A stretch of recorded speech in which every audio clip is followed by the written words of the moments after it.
Қайырлы күн, құрметті 10-шы Наурыз кездесулерінің қатысушылары.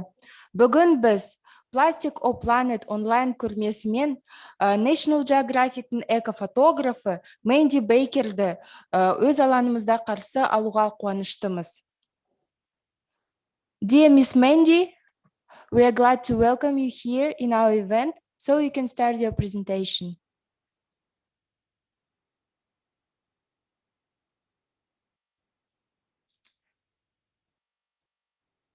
Miss Mandy, are you here?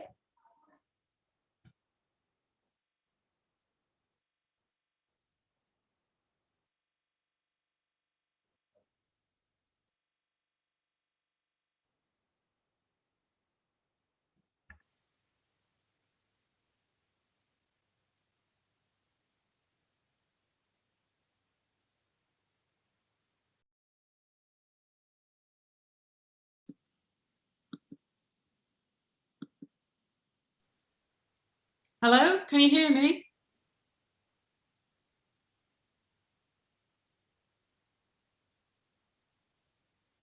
Yeah, we're hearing you, so you can start your presentation. Okay, you can see me and everything? Yep.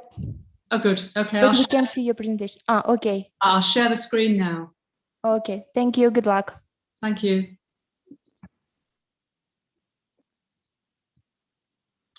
Hello, everyone. Good afternoon, and thank you very much for inviting me today to speak about my work. I'm going to speak about my plastic journey. This is something that started more than 12, 15 years ago.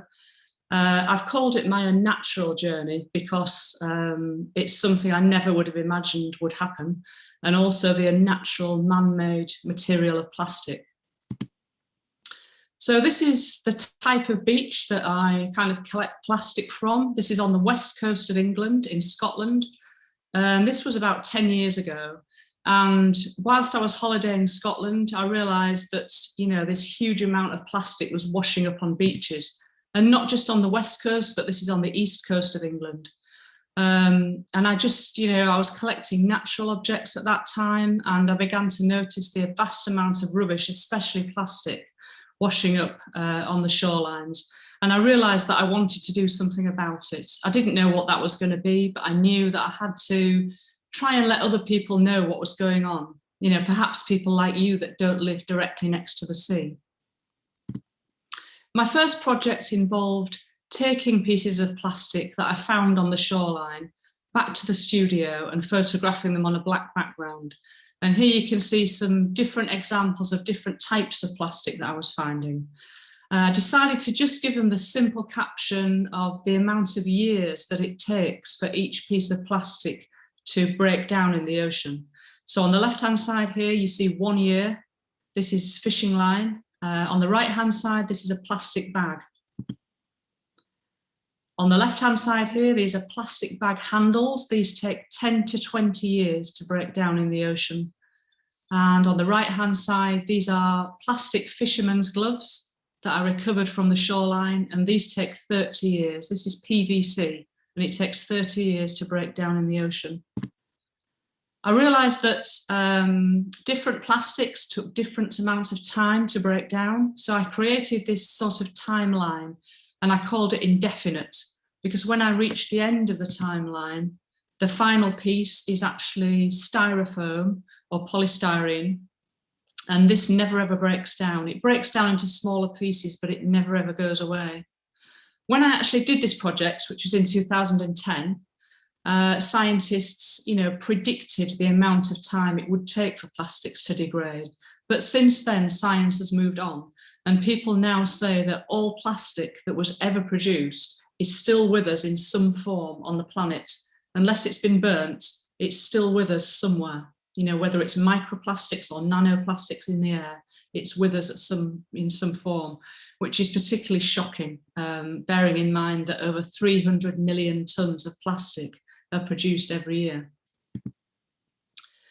This is a household in Germany. It's a typical example of what you might have in your home that's made from plastic. This family were asked to take all the plastic outside of their house and put it on their front lawn. So you can just see the amount of things that are made from plastic. And sadly, these are some of the effects of plastic that enters the ocean. More than 8 million tons of plastic enter the ocean every year. And, you know, it harms marine life, it affects the economy because we have to clean up. And also it's a climate change issue because from producing fossil fuels, right from manufacture, right the way through to recycling, we're using fossil fuels along the process to, you know, to create, to transport and to get rid of the waste plastic. I think one thing that really shocked me was the impact on marine birds. This is actually pieces of plastic that have been taken from the stomach of a bird. This is taken from an albatross on Midway Island in the middle of the North Pacific. And here shows 276 pieces of plastic that were taken from an albatross chick. So this is a 90-year-old bird, you know, and particularly shocking. Another picture again, these pieces of plastic, these objects have been taken from the stomach of an albatross chick. And I think to see, you know, single-use cigarette lighters, toothbrushes, toys, especially the inkjet cartridge, which is something that I use in my printer at home. I think on seeing this collection of plastic, it just really shocked me into wanting to represent more about the issue. So I began to look and sort of investigate more on the internet about these mass accumulations of plastic. You know, these huge sort of floating islands, although they're not solid islands, they are suspended pieces of plastic that are all over the world. And I decided to make a series called Soup. And this is based on a plastic turtle here, which was found in the ocean. It was from a container spill. It was a cargo of children's bath toys that were leaving Hong Kong. And sadly, the container of bath toys fell into the ocean and they've been found around the world ever since. They've floated on different gyres and ocean currents. Some have been found in the ice in the Arctic. And then when the ice has thawed, they've continued their journey around the world. So I wanted to create an image to represent the fact, you know, this was an accident, but, you know, it's still kind of quite interesting how plastic can reach every place on the planet. Just to give some kind of relationship to how marine mammals and birds mistake plastic for natural objects. On the left here is some fishing line, which has been rolled into a ball by the tide. And on the right-hand side, this is fish eggs. So the colour and the size, you know, are very easily mistaken for food by marine creatures. From this collection of fishing line that I found on beaches on the east coast of England, I created this image called Bird's Nest Soup. And the idea is that it's based on a swarm of jellyfish, and it's just to make people aware of the fact that there is so much plastic in the ocean and to relate it to these beautiful natural creatures. This image is called Soup Refused, and this was actually plastic collected from a Greek island. Basically, I was on holiday and I saw some goats on the shoreline. They were eating pieces of plastic, and I could see that they were kind of, once they were trying to eat it, they couldn't properly swallow it. So what they were thinking was food was actually plastic that had been washed in by the sea. And I collected all these pieces of plastic that they'd tried to ingest. So you can see all these pieces of plastic have got teeth marks from the goats that had tried to eat them. And at the top of the picture, you can see actually 3 goats' teeth. So you can kind of tell that, you know, they had trouble eating the plastic because their teeth eventually fell out. And I photographed this image just, you know, to reflect the amount of different creatures that plastic affects. This image is called 500 plus, and it was relating to 500 plus pieces of plastic that were found in the stomach of an albatross chick. Again, you know, just to show how maybe the compact arrangement of plastic would be in the stomach of a bird. It's almost like a full stop. It's almost like a kind of a stained glass window that you're looking through, with a gap left in the middle almost to imagine some sort of hope. When I'd finished doing the Soup series, it was around Christmas time. when there was quite a lot of snowfall in England. So I thought I would try and relate snowflakes to Christmas, and I collected white pieces of plastic from all over a nature reserve on the east coast of England, and I called this Every Snowflake is Different, because basically the plastic that I was collecting, they're all white pieces of plastic, and they're all different, you know, in terms of what their uses are. Single-use plastic, there's toys, there's medical waste, there's industrial waste, there's all different types of waste. So this is basically to show what you can collect in just one day. When I finished the soup series, I decided to take part in an expedition. This was one of my first expeditions, and it was sailing from Tokyo to Hawaii. This was in June 2012. And I took a trip from Japan to Hawaii with scientists and researchers to collect marine plastic from across the oceans and create the series Shoal. You can see here that we collected surface trawls and lots of different pieces of plastic. We did a manta trawl, you can see in the top left-hand corner. And this is just sieving the surface of the ocean. So you can see how many microplastics there were collected from this expedition. I put these plastics together that were collected and created the image Shoal. These were from the grid reference points across the North Pacific, where I'd actually photographed the plastic that the scientists had recovered from the North Pacific Ocean.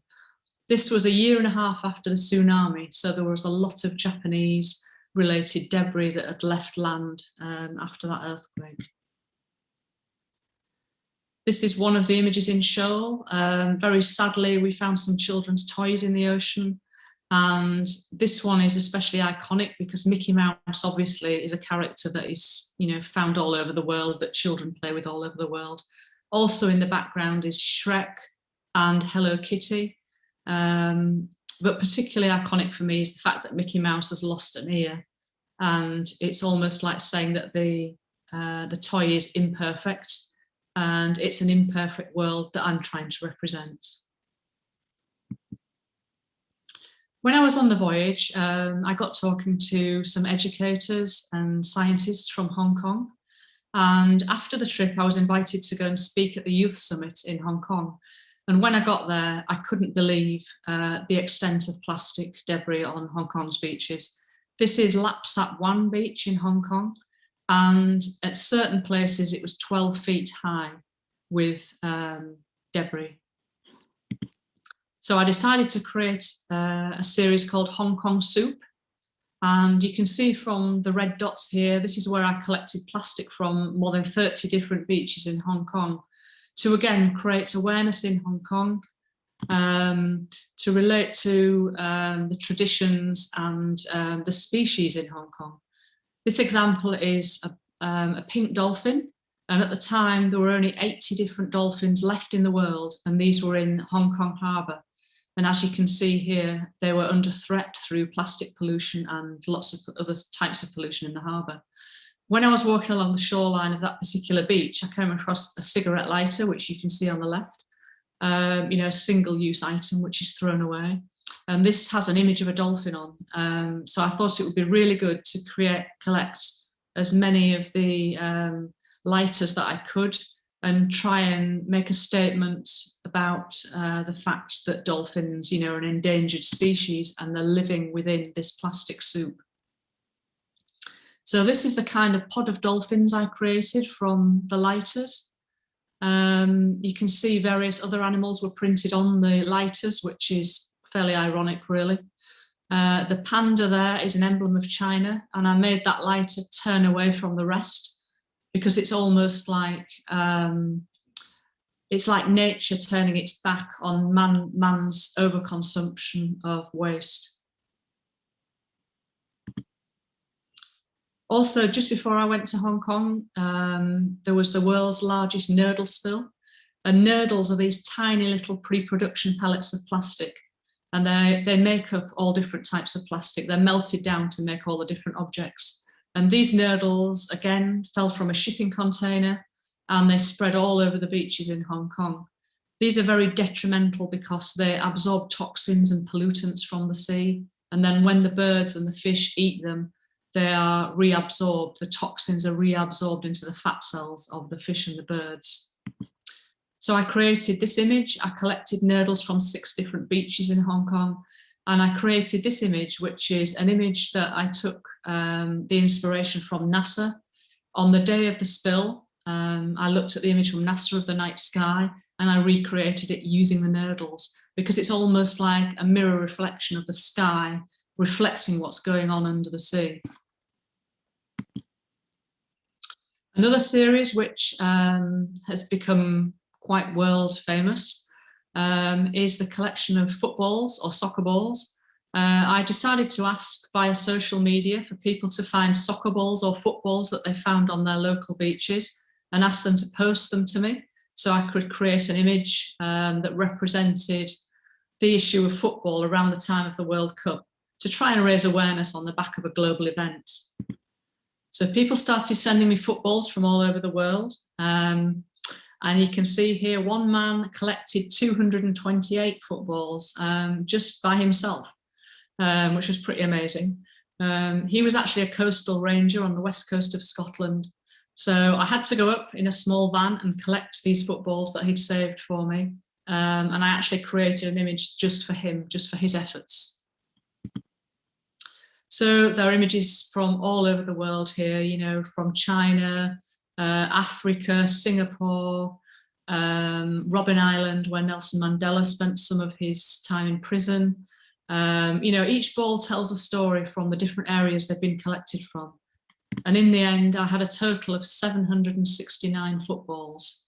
So this is the image I created called Penalty the World. I call the series Penalty because penalty is an error in the game of football. And also in terms of plastic, you know, this is a huge error that we've created. And if we don't do something about it, then we're going to pay a huge penalty for what we've done. So this image is the image created using 228 footballs by one man. So I kind of like the connotation between a single person and a global representation. So following on, you know, does my work do anything? Does it reach people? Well, yeah, I get very positive feedback. People do say that it's changed their habits. It's made them think about plastic on a daily basis, about their consumption, about what more they can do. This is just an example of a school in Houston, in Texas. And they saw my penalty series and they went to collect footballs from waste ground behind their school and created their own penalty series. Also, at the time of the World Cup, I was interviewed by CNN on their program called Connect the World.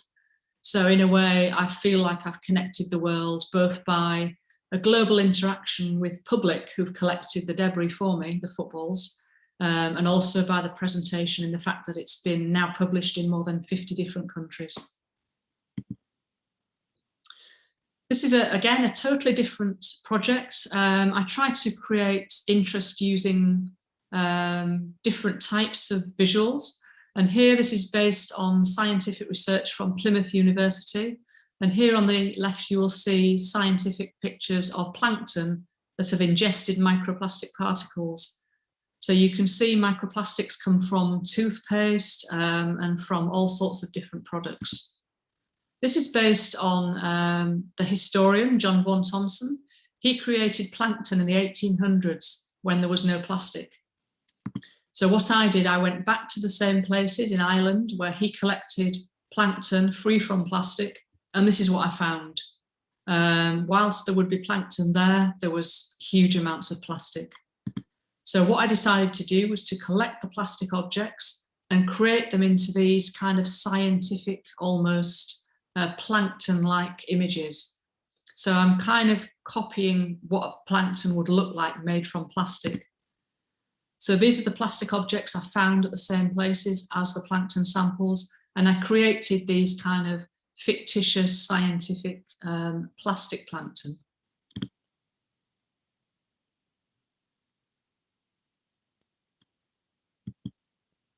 So this is actually made from a child's wheel. and I moved the wheel in camera to create a kind of movement in the same way that plankton would move. When I produced the series, I thought it would be a really good idea to again take the science from the 1800s a little bit further, and I created this new book called Beyond Drifting, Imperfectly Known Animals, because the plankton are imperfect, because they now contain plastic particles. And I created this book to look like an old science book from the 1800s, just as Vaughan Thompson's memoirs would be. And I put all the scientific samples in there, and then this is the index at the back of the book, and it shows the plastic that I found and the particular plankton slide that I created from this found plastic. This project was awarded the Prix Pictet Award in 2017. This is the largest global sustainability award for photography, and it was actually exhibited in more than 20 different countries. And as you can see here, one in Russia, in Moscow. There. At the same time, I always try and show information behind the science that inspires my work through cataloguing, marine plastic debris, here microplastics in test tubes, pictures of plankton from the 1800s, and the science that inspired it.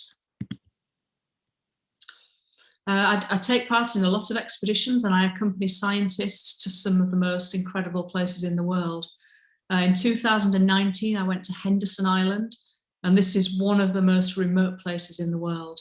Sadly, also, it's one of the most plastic polluted beaches on the planet. So this is Henderson Island. It's uninhabited. Nothing lives there apart from birds, and it's a raised coral atoll, one of only 2 in the whole world. So to get there, it was extremely difficult. This is a bit of a background as to, some things aren't as easy as you imagine. We had to scale coral cliffs to reach the beach, which is hugely polluted. The aim of the trip was to study scientifically what was going on there, and also to do a cleanup. So this is some of my work from Henderson Island. I take with me this black background all over the world and photograph plastic on the background as I see it. So these are fishing buoys from Henderson Island. I created these kind of galaxy moon-like images and called it lunacy. Lunar because it has this moon-like quality, and obviously the sea because it was collected from the seas around Henderson Island. And I also eclipsed these kind of fishing buoy moons with plastic I found on Henderson Island. But here you can see some packaging tape and a toy horse. So these created a series, and they start from new moons of plastic, and they end up with a kind of a representation of the coral landscape of Henderson. So really very different ways to show the plastic pollution issue. Here again, this is a plastic army toy that was found on Henderson Island, and also a small fishing float. These are just some of the things that I found on Henderson Island, which is quite incredible because this place is more than 5,000 kilometres from the nearest major landmass. So to think that all these items have probably travelled almost 5,000 kilometres from an inhabited land is particularly shocking. So this is the final image for the series Lunacy, and this is basically the landscape of Henderson Island. I've taken a spherical photograph of the coral of Henderson Island, and I've used coral dust to create this moon-like representation. And the idea behind this is that I hope that Henderson Island will one day return to its natural state without any plastic. At Henderson Island, I also took this camera. This is a camera that I created with a colleague. It's made from 9 different items of plastic that were collected from 9 different countries. And I took this camera with me. It's a working film camera all the way to Henderson Island. And I took an image, with the camera. This is of Henderson Island on film. And it was quite amazing that it's almost like plastic marine debris itself has taken its own image. of the island it wants to look like, which without plastic. So this is me again on Henderson Island, photographing plastic bottles, bleach bottles, single-use containers for a third series of work called Shelf Life. So here you can see the plastic items that have had bite marks taken out of them by sharks and turtles. And here you can see a detail of the teeth marks, you know, that just proves that the, you know, marine creatures are eating plastic. This image again is from Shelf Life. And Shelf Life is basically to make people think that once these plastic items existed on a shelf, whether it was in a factory, someone's home, and now they've washed over 5,000 kilometers to end up on Henderson Island, which is a coral shelf. So here we have items from more than 45 different brands and from more than 25 different countries that have ended up on Henderson Island.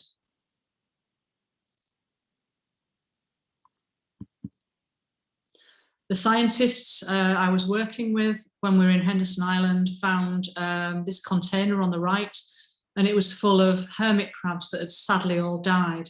They got trapped in the bottle because they enter the neck of the bottle and slip in and then can't climb out. So this is the scientists, they were counting the crabs and doing research into, you know, the containers that crabs had climbed into. So I took the crabs back to the ship and put my black background out on the table of the ship and took this photograph to remember, you know, 529 hermit crabs that have sadly died just from one container. So just to show that my work has been exhibited all over the world, from National Geographic to Time magazine. It's exhibited in public places, you know, not just in galleries. So it's very important that people on a daily basis, you know, interact with my work and realize what's going on, not just for galleries alone. And this is an example of where I've collected plastic from around the world, from 3 different expeditions, and also from, you know, I think it's a good representation of where plastic exists around the world. So when I go on holiday, sometimes this is what my suitcase looks like when I come back. I kind of give away what I've taken with me, and I'm so desperately keen to bring back plastic from an area that I haven't visited before. This was actually from Hawaii at the end of one of my expeditions. So, you know, I bring this back and then I create new work from what I've brought back. So if you'd like to find more about my work and series, you can visit my website. But thank you very much for listening, and I hope you've learned something from that. Thank you very much, Mandy. We are really impressed with these photos. So our students have several questions for you. And first question will be asked by Alihan Yerman. Alihan, please turn on your video and microphone. Hello. Okay. Hello, I can hear you. So first of all, thank you for your presentation. And my question is, what countries around the world do to solve that plastic waste problem, and how effective their actions are? I've visited many countries, and all the countries I've visited are, you know, have different ways of coping with the problem. You know, there's no point really in continually cleaning up, although in the short term that's obviously good. But most countries are addressing the problem, you know, trying to get through to people that plastic's not necessary. And if there is an alternative, you know, you can choose something else instead of a plastic. You know, for example, in a supermarket, you don't need to choose something that's in plastic. You could choose something without. There are lots of initiatives. The Ellen MacArthur Foundation in England is doing great things where they're trying to redesign from the start, so that there's no waste in the end. You know, if we don't have plastic in the beginning, we don't have waste, then we don't have the problem of it getting into the ocean. So if we can redesign at the beginning, and if manufacturers can take responsibility for the plastic that they put out from their products, then, this is a huge result. So lots of people are doing lots of different things, and, I haven't got long enough to tell you, but yes, people are very aware. Thank you, Yerman, for your question. And next question will be asked by Bek Sultan Tuligen. Hello. Hello. Do you think it is possible to reduce the harm of plastic by replacing it with another material? And have you seen animals that were damaged by plastic? I'm sorry, I didn't hear the first part, but I'll just answer the second part. Yes, I have done an expedition to Lord Howe Island, where I was specifically focusing on the shearwater, which is a bird there, which is ingesting plastic for the last 20 years. And the colony and species are declining because of this. And this was very, it's a horrific kind of expedition because, the birds were found sort of dead on the shoreline, and the scientists were picking up the birds and feeling the plastic sort of crunch within their stomachs. And I can't even describe what that is like, to see a natural, creature suffer like that. So yes, that series isn't out yet, but that's a series that I've been working on. I have to second pop. Yeah, you can answer Tuligen's second question. To what extent do you think our country is infected with harmful plastic, so to speak? Every coastline has some sort of plastic on it. I mean, you can go to coastlines and you maybe think you can't see plastic, but actually when you look really carefully, there's microplastics in the sand. And these are virtually on every beach around the world. I mean, whether it's large macroplastics, which are, they are a problem, but it's the microplastics that are more important than anything else, because these are the things that the sea creatures can absorb, can eat, and then eventually, the fish that eat the plastic, they end up on our plate. So ultimately, plastic pollution is affecting us, through what we eat and breathe. Okay, thank you, Mandy. And next question. And next, Asia Tejen. Mandy, the photographer, your works are really fascinating and terrifying at the same time. I wanted to ask, have you ever tried to take a picture of plastic in Kazakhstan? I haven't, no. Unfortunately, I've not been to Kazakhstan, and I would love to come. It sounds like a very interesting country, and it's somewhere I haven't been. But yes, that there are many countries I haven't visited. I've tried to visit the worst affected places in the world to start with, because I think it's important to try and let other people know what's going on. For example, everybody watching this wouldn't be able to get to Henderson Island because you need special permissions. But to be able to get there and do the work I do and then share it with the rest of the world, they can see what's happening on a UNESCO World Heritage Site in the middle of the ocean. So I'm starting with these places because I think they're really important, because they have species there that exist nowhere else on the planet. So it's really important to protect them. But then, yes, my work is ongoing and I have plans to do much more. So hopefully one day. Thanks, I get it. Yeah, Mandy, we will be happy to have you here in Kazakhstan. Thank you. So next question will be asked by Dos Muratova Arjan. Arjan, please. Hello. So how long does it take for flora and fauna to fully recover from the damage and harm caused by human waste? Well, this is a difficult question to answer because plastic pollution, the science behind it, excuse me, has been relatively in the short term. It hasn't been studied for long. For example, climate change, people have been studying this for more than 30 years, but plastic pollution really has only come into knowing, in the last few years. And certainly microplastics were only considered to be microplastics in 2005. So we have very short, kind of span of studying plastic scientifically. So a lot of things are assumptions based on collections and predictions and things like that. So it's very difficult to say. I mean, you know, when a plastic bottle can last in the ocean for hundreds of years, that's enough to be alarming. And in terms of recovery, I haven't seen any recovery of anything yet. We're still trying to, you know, study the things that are continually being impacted, and we're discovering more and more things that are being impacted, you know, down from the plankton now at the bottom of the food chain that is affecting everything above that. Thank you. Next question, Linara Umuryaeva, please ask.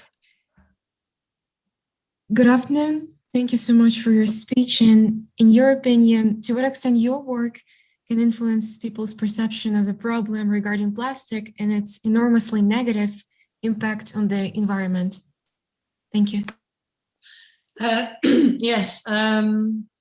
Luckily, I kind of got to work with scientists. This is through my own contacts. You know, when I was researching about the problems, I saw scientific research papers, and I highlighted the scientists and contacted them and asked if I could work with them. Because whilst all the research papers are being written about plastic, you know, not the average person doesn't get to read them because they're in scientific journals or something like that. So me being able to work with scientists almost gives science a visual voice. You know, by using an image, it's quite powerful to draw people in to then read the science that's been written. So from that point of view, it creates an impact and it creates an awareness with a wider audience. Also, because my work is intentionally aimed to be visually beautiful, this is a reason to draw people in because it looks aesthetically beautiful. And then they get this kind of hard-hitting shock of what I'm actually representing. And I think this tactic in itself is what people are kind of shocked by and what they remember as well. Hopefully people remember this for a long time and they'll think about their own plastic footprint on a daily basis. Maybe they'll think about what more they can do. They can sign petitions, they can clean up, they can stop things, you know, being sort of fly tipped. So there's many things people can do, and I hope, you know, and I know that my work does help with that. Yes, thank you. Altın Waliyeva, please ask your question. Hello, thank you so much for this presentation. I'm really glad to see all of your works. They are really impressive. And I'd like to ask you a question. Could you please tell us about the event or story that prompted you to start photographing plastic debris and making all of these images? Yes, really, it was just a personal experience. I just revisited my local beach from being a child. When I was there as a child, there was driftwood and shells and natural objects. And over the years, you know, sort of 15 years ago, I realized that waves started washing up, you know, like the images earlier on in the picture, you know, there were chairs, office chairs, you know, lawn mowers, TVs. And I just wondered where these things were coming from. And I wondered if other people knew about it. So it was really my own personal reaction, my own horror really of seeing my own local beach deposited with all this plastic. And it was my own desire to let other people know and to photograph it, to try and say to people, look, you know, do you know this is happening? Look what's happening on the beaches. And then when I started to do research, I realized that this was happening all over the world and it wasn't just on my local beach. So really, yes, I came to this from my own personal horror of seeing something going on and wanting to do something about it.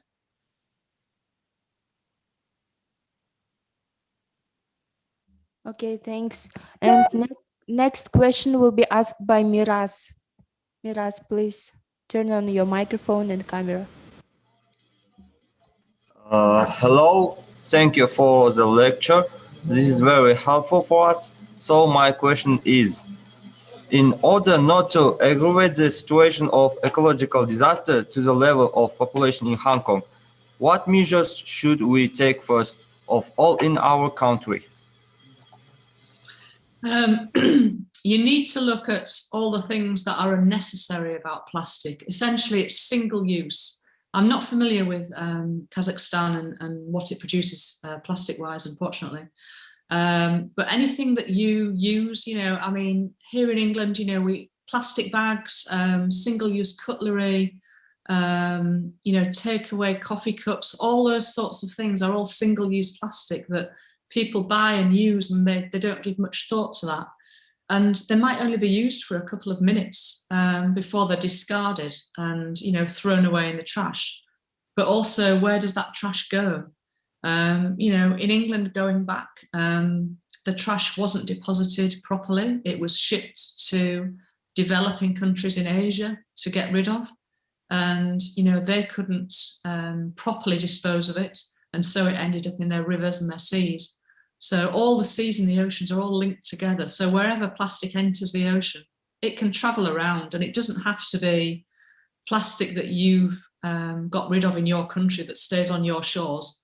That plastic could travel to the other side of the world. So it's really important to, if you go to your local shop and sort of say, well, that piece of plastic isn't really necessary. Do we really need to have plastic bags? Can we bring our own, material bags? It's just finding alternatives.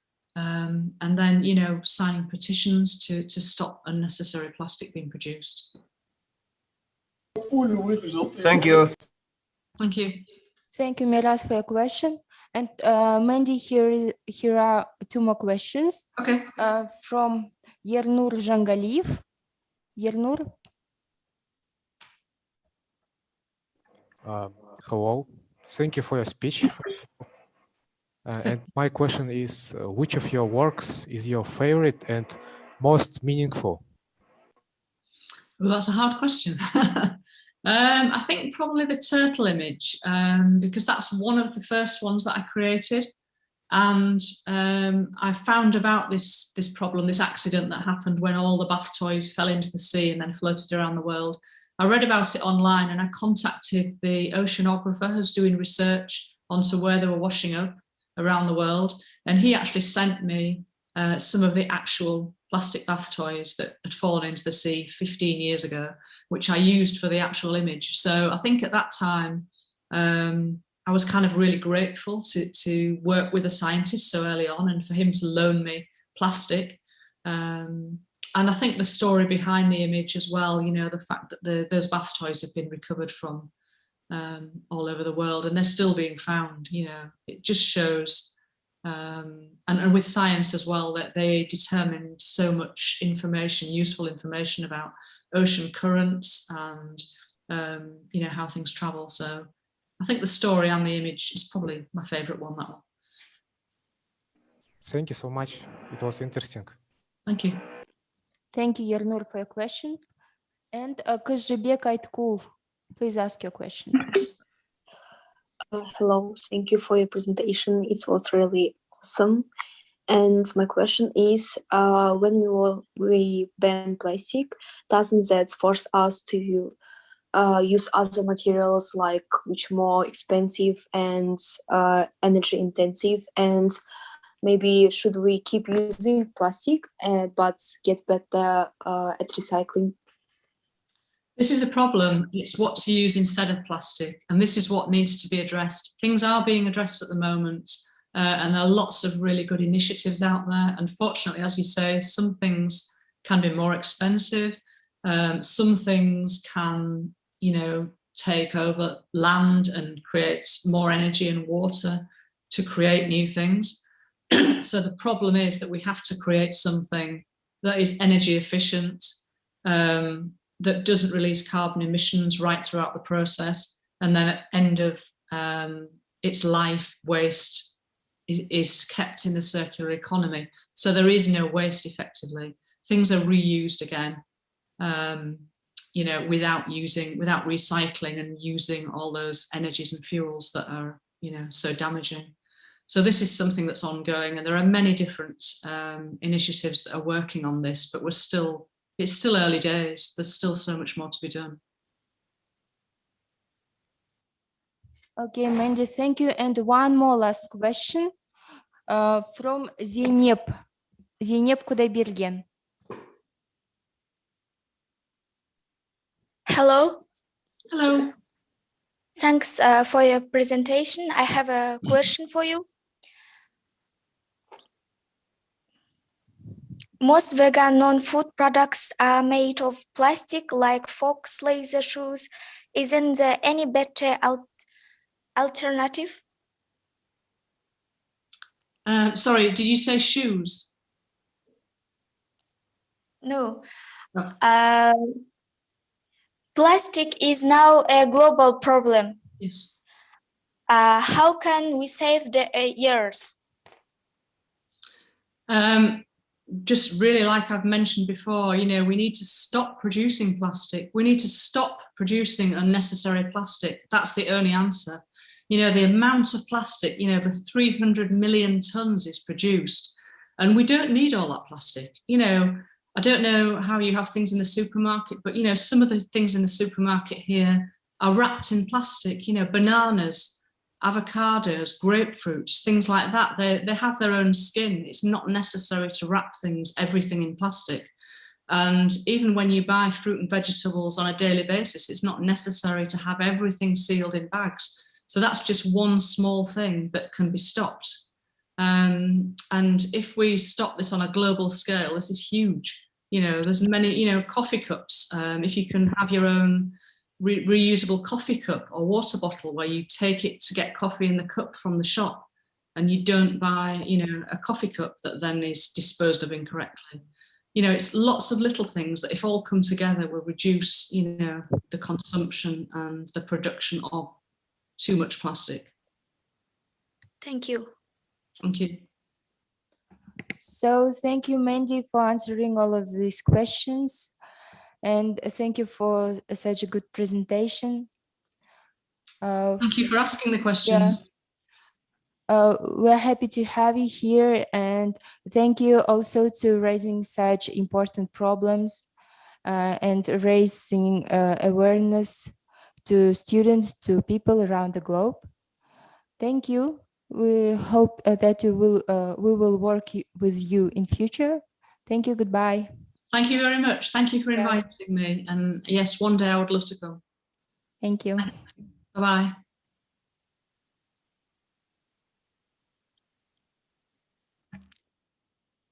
Уважаемые участники, следующими на очереди у нас идут учащиеся интеллектуальной школы города Талдыкурган со своим научным проектом «Оставь после себя лучший мир».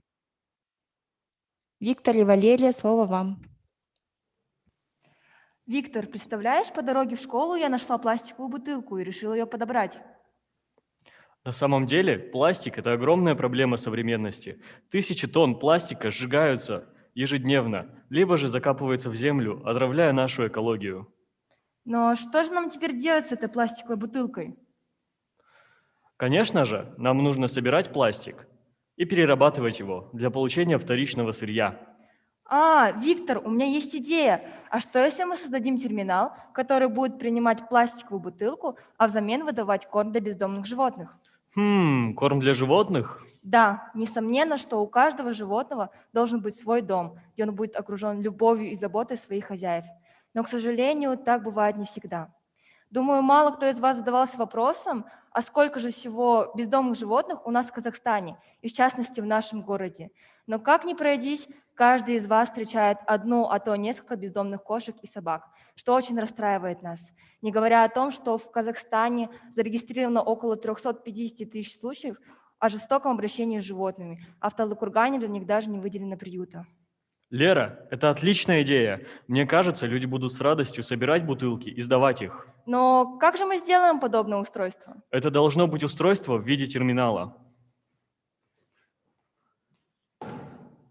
Друзья, мы рады представить вам наш проект «Оставь после себя лучший мир».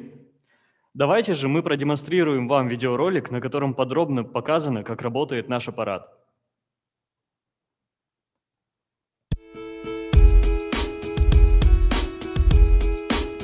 Данный терминал мы собираемся установить по всему городу, в местах массового скопления людей и в местах, где присутствует огромное количество бездомных животных, где любой желающий может подойти к терминалу и опустить пустую пластиковую бутылку и взамен получить корм для беспризорных животных. Отличительной особенностью нашего проекта является применение нейронных сетей на основе конфигурации Йолова-3. Для обучения нейронной сети был собран датасет из более чем 1000 фотографий различных видов бутылок. Таким образом, наш проект может различать пластик от непластика и различать различные виды бутылок. Как же работает наш проект? Мы разработали проект в виде терминала по приему пластиковых бутылок.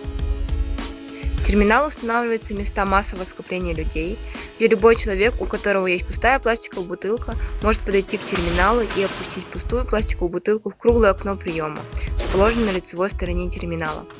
Далее бутылка скатывается по наклонному желобу и падает в горизонтальном положении на специальную площадку. Пластиковая бутылка, пройдя через окно приема бутылок, размыкает оптический датчик оптопару на основе лазерного луча и тем самым активирует систему распознания бутылок. Система распознания бутылок работает на основе нейронной сети, развернутой на компьютере. Распознание бутылок происходит в режиме реального времени на основе входящего видеопотока, поступающего от веб-камеры, расположенной над бутылкой в верхней части терминала. Нейронная сеть распознает загруженный в терминал объект на предмет, бутылка это или нет, а также тип бутылки, пластиковая она или не пластиковая. Терминал принимает только пластиковые бутылки любой формы, все остальные предметы не принимаются, в том числе стеклянные и алюминиевые бутылки. Это сделано, чтобы вести сбор только пластика, а человек может по ошибке загрузить любой другой предмет. После загрузки объекта нейронная сеть распознает этот объект, после чего, если объект не является пластиковой бутылкой, объект убирается с площадки с помощью специальной подвижной рамки, приводимой в движение электромотором. И через специальное окно боковой стенки терминала объект соскальзывает и выгружается в мусорный контейнер, расположенный рядом с терминалом. В дальнейшем данный мусор пойдет на переработку.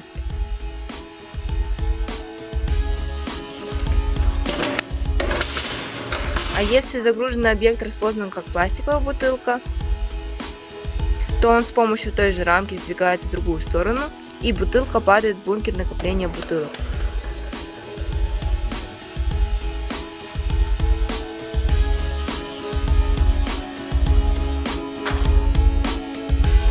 Далее в верхней части терминала есть контейнер с кормом для животных, откуда с помощью механизма на основе шнека берется одна порция корма и через отводную трубу поступает в лоток для кормления, расположенный в нижней части терминала.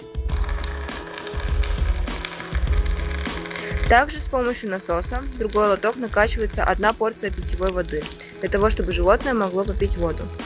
Емкость с водой установлена в нижней части терминала. Таким образом, за одну бутылку можно получить одну порцию корма и воды для кормления беспризорных животных.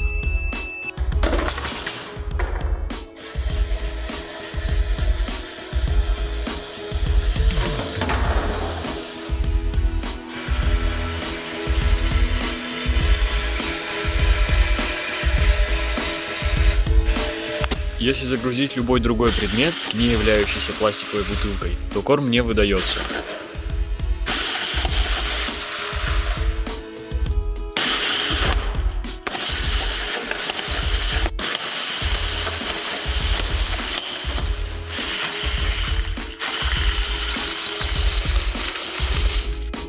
Все бункеры и емкости снабжены оптическим контрольно-измерительными приборами, оптопарами, на основе лазерного луча и фоторезистора, работа которого основана на прерывании лазерного луча бутылкой и отслеживании этого события фоторезистором. После того, как бункер будет полностью заполнен, верхняя бутылка перекроет лазерный луч оптопары, и нам передастся сигнал о том, что бункер заполнен. Также в нашем роботе есть система отслеживания количества корма, также основанная на оптопаре. То есть, когда корма становится слишком мало, оптопара замыкается и посылается сигнал для специального обслуживающего персонала, чтобы запасы корма пополнились. И емкость с водой также имеет датчики для контроля расхода воды. Если датчики показывают, что произошло наполнение бункера или закончился корм и вода, то с помощью модуля GSM отправляется СМС с соответствующим текстом на номер службы обслуживания терминалов. Когда придет сообщение о том, что бункер заполнен, обслуживающий персонал придет для того, чтобы забрать бутылки,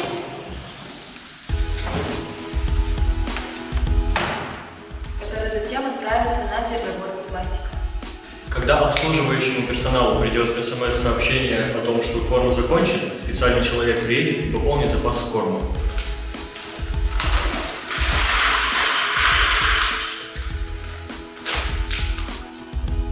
При этом, после отправки сообщения, в контейнере есть еще немного места для бутылок, есть немного корма для выдачи.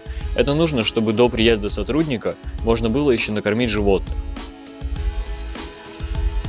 Электроника терминала основана на микропроцессорной плате Arduino Uno, которая руководит всеми электромоторами и датчиками, оптопарами и концевиками. Электропитание от сети переменного тока 220 вольт. Терминал изготовлен из алюминиевого профиля с применением технологии 3D-печати для изготовления внутренних механизмов. Емкость с водой может быть подключена к городскому водопроводу для пополнения запаса воды. В бункере для корма помещается корм, рассчитанный на 50 порций. В бункер может быть загружен любой сухой корм.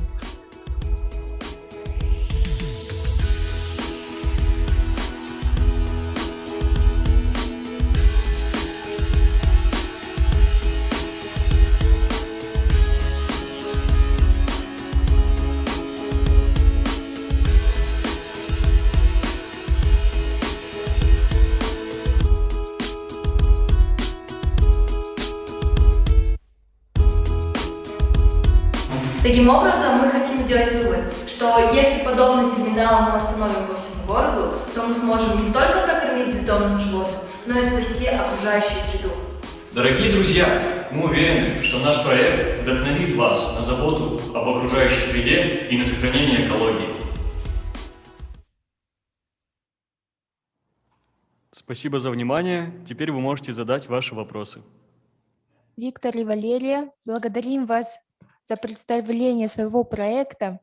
У нас тут несколько вопросов от участников. Первый вопрос будет задавать Алишер Ахмед. Алишер, прошу вас подключиться.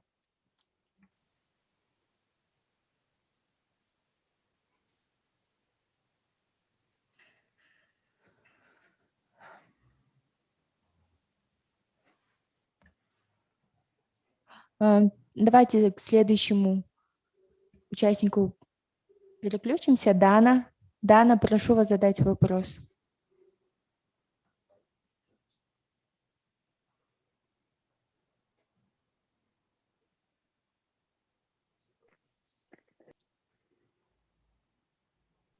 Алишер Ахмед. Вот, тут запретили задавать вопрос. Ну, Да, можете задать вопрос, Алишер. Спасибо за ваше выступление. И как вы считаете, будет ли это устройство популярным среди населения? Сможет ли он решить данную проблему?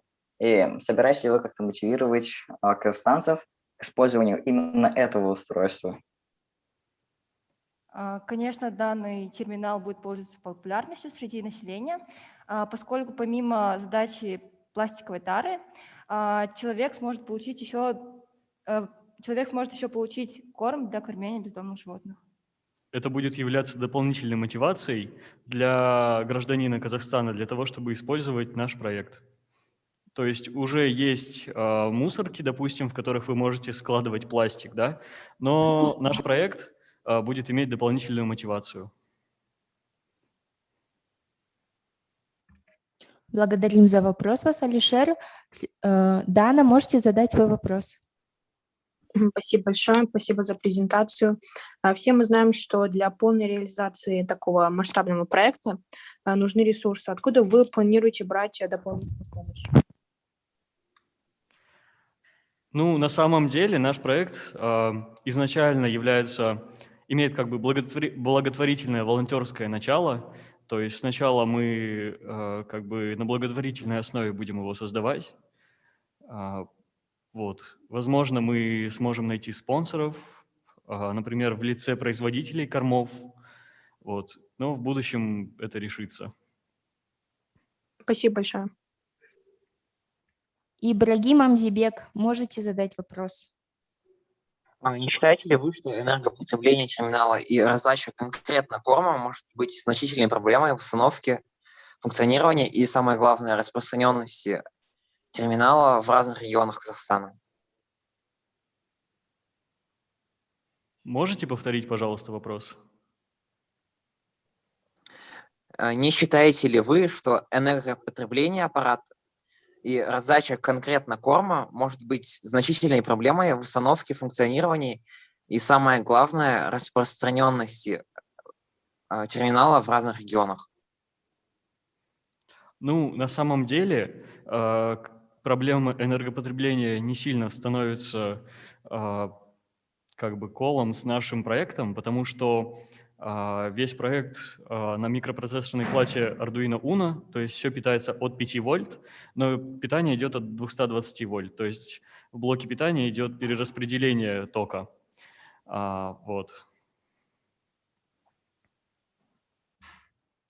Спасибо, Ибрагим, за вопрос. Следующий вопрос будет задавать Каймолдина Аружан. Здравствуйте, спасибо за ваш проект. У меня есть несколько вопросов. Первое – это сможет ли ваш терминал окупить экономические расходы? Ну, как мы говорили ранее, это более благотворительный проект. Также хочется добавить, что во многих развитых странах по типу Швейцарии, где огромное количество пластиковых отходов перерабатывается, переработка пластика также способствует развитию экономики. То есть мы этот вопрос изучали, и если перерабатывать пластик, это будет мотивировать рост экономики.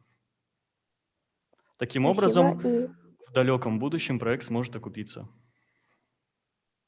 Спасибо. И второй вопрос – это что вы будете делать в случае непредвиденных обстоятельств, как поломка? То есть насколько будет хватать ваш терминал и во сколько это может обойтись? У нас будет волонтерская организация. Как было видно в ролике, будут специальные люди в этой организации, которые будут пополнять запасы корма, пополнять запасы воды. Вот. И эти же люди, соответственно, будут заниматься поломками. Благодарим вас за вопросы. Давайте еще один последний вопрос. Айым Мухтарханова.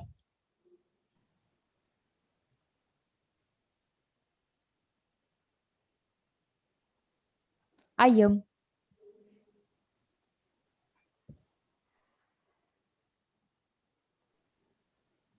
Я думаю, что у Айым возникли технические неполадки. На этом, Виктор и Валерия, ваше выступление завершено. Благодарим вас за участие. Желаем удачи в развитии вашего проекта. До свидания. Спасибо большое. До свидания.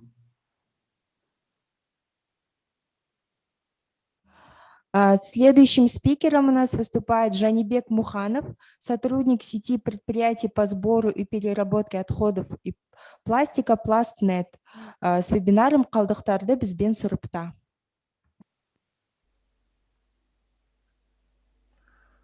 Спасибо большое.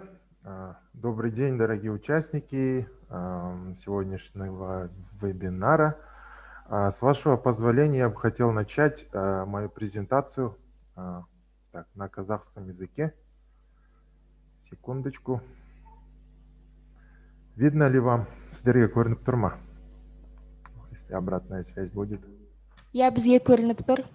Үлкен рахмет. Армысыздар, құрметті қатысушылар. Менің есімім Жәнібек. Мен Планета желісінің өкілі болып табыламын. Біздің желі ол пластиктарды қайта сұрыптау және қайта өңдеудің Қазақстандағы ең бірінші желілерінің бірі болып табылады. Бүгінгі біздің қозғайтын тақырып ол қалдықтарды сұрыптау, яғни разделение отходов, орысша айтқанда. Бүгінгі менің айтқым келгені жалпы біздің осы вебинардың тақырыбы планета және пластик, және бұл тақырыптың қозғалғанына шынымды айтсам өте қатты қуанып тұрмын, өйткені бүгінгі таңда пластиктің мәселесі, пластиктің жалпы табиғатты ластауы өзгеше бір орын алып тұр экологиялық жағдайда. Ал енді презентациямызға көшетін болсақ, балалар, презентацияны міндетті түрде мұқият тыңдауға сіздерді сұраймын. Презентацияның соңынан кішігірім сұрақ жауап болады. Соған белсенді қатысуларыңызға өтінемін. Сонымен бүгінгі біздің тақырыбымыз ол қалдықтарды сұрыптау, және біздің қамтитын тақырыптарымыз ол қалдықтар дегеніміз не, және оның қандай түрлері бар, қалдықтарды бөлек жинау мәселесі қарастырылатын болады. Сонымен қатар қайта өңдеумен айналысатын зауыттарда қалдықтардың әрмен қарай тағдыры қандай болмақ, және бізде Қазақстанда қандай ірі зауыттар бар пластик қалдықтарын қайта өңдейтін. Сонымен қатар пластнет желісі жайлы айта кететін боламыз, және сабақтың соңынан ашық сауалымызды қорытындылайтын боламыз. Балалар, егер сұрақтарыңыз болса, чатқа жаза беріңіздер, презентацияның соңынан сіздерге міндетті түрде жауап беруге тырысамын. Жалпы қалдықтар дегеніміз не?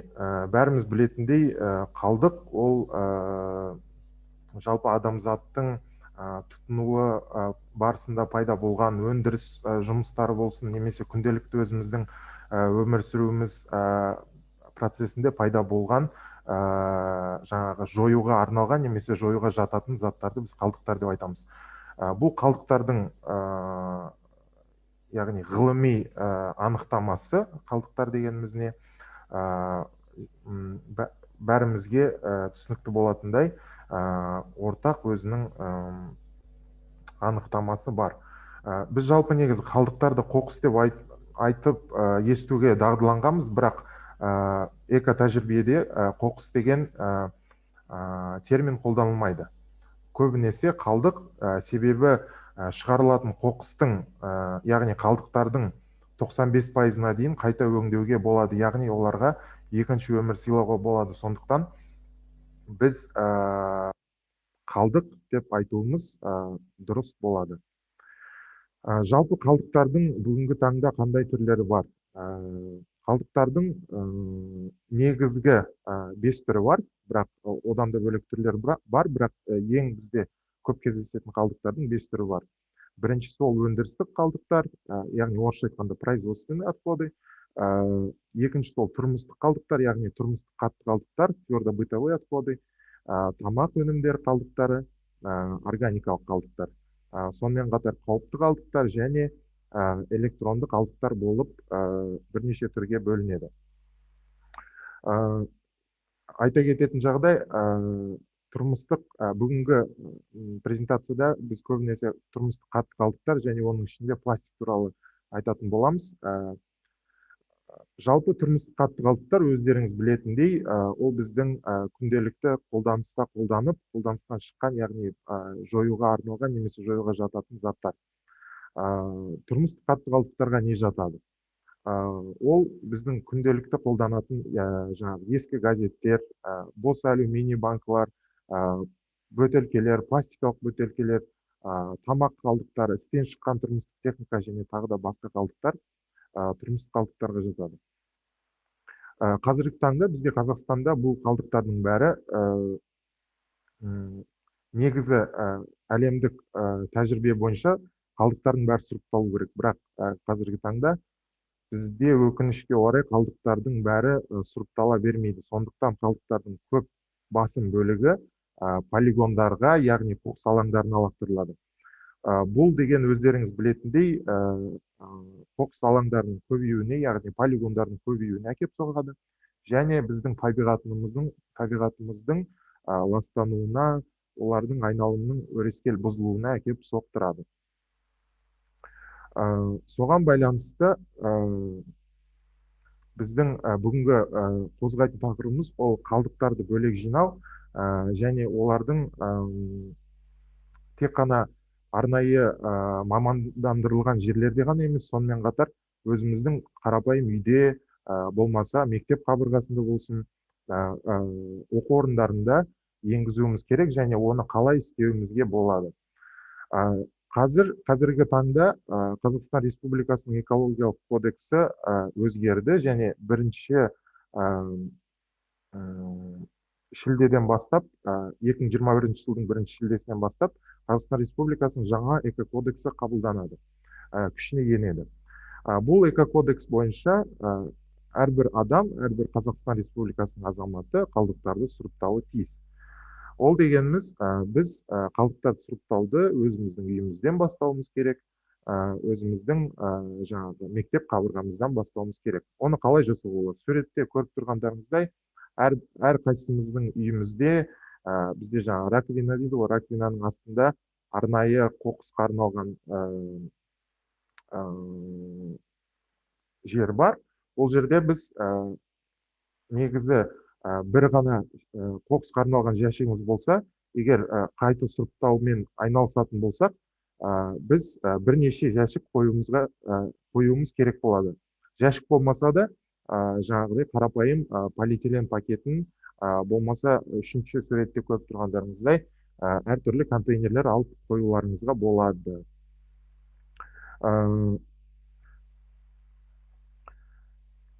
Сонымен қатар айта кететін жағдай, қалдықтарды бөлек жинамаудың қоршаған ортаға қандай зияны бар. Айта кеткеніміздей, қалдықтарды қайта жинамасақ, бөлек жиналмасақ, оның табиғатқа зияны өте үлкен, орасан зор.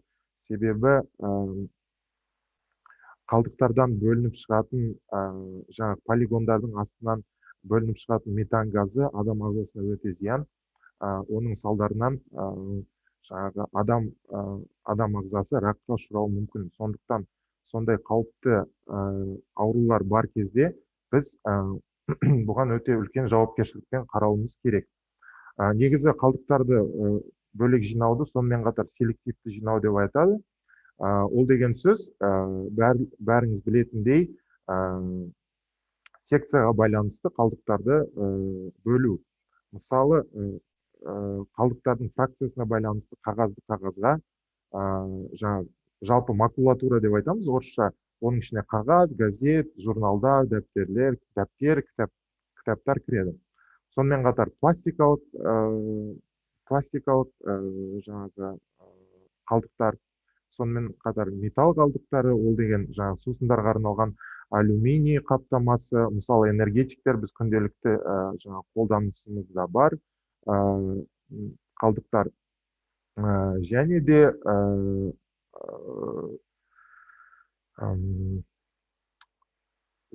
шыны ыдыстар, яғни стекло, осындай жаңағы фракциялармен қалдықтарды сұрыптауымыз қажет бүгінгі таңда. Егер сандарға көз жүгіртетін болсақ, яғни статистикаға, жалпы бізде Қазақстан Республикасының территориясында жыл сайын 5-6 миллион тонна тұрмыстық қатты қалдықтар түзіледі. Бұл қалдықтардың тек бүгінгі таңда 11% ғана өңделеді. Қалғандары полигондар мен үйінділерге айналады.